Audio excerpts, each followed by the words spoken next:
And thanks for sticking with us here at 4:30. I'm Connie Leonard. A storied bourbon distillery has returned to Bardstown from the ashes nearly 30 years after burning down in a day-long blaze. Heaven Hill is making whiskey once more in Nelson County.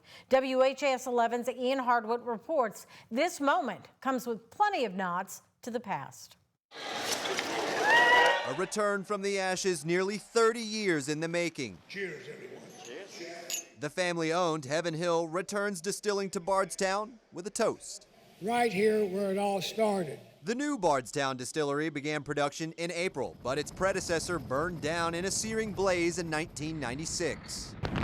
Some buildings miraculously survived.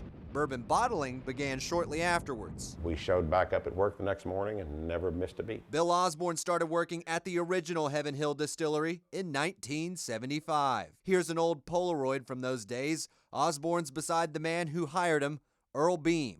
That's the first master distiller at Heaven Hill. I don't know if I could have made it without Earl. We grew up in a huge Catholic family.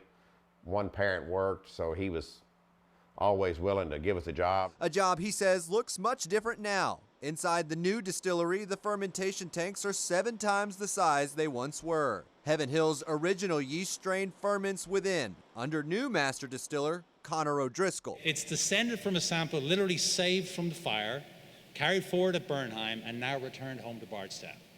That continuity is more than just symbolic. It's the living foundation of our whiskey's character. Even the copper still has character here. She's tall, 60 feet. It's brand new, but there's old touches too. This piece of history inside the distillery comes from Louisville's Germantown neighborhood. It was actually pulled off the side of a house. It was an old Heaven Hill ad that was painted on the side of it. Our tour guide didn't know exactly how old it was. He guessed about the 50s or 60s, but it has to be old because when's the last time you could pay $5 for a fifth? While history's preserved here, Made in 1995 in the old distillery before the fire. Osborne's bar holds it too. This treasured bottle, signed by Parker Beam, Earl's son. I know Parker Beam and Mr. Earl, they're probably grinning ear to ear in heaven right now because that was their dream, is to get it back after the fire, and it's finally back here. And I think the community is tickled to death to have them back. So that more bourbon bottles fly out of Nelson County with stories behind them. In Bardstown, Ian Hardwick, WHAS 11, on your side.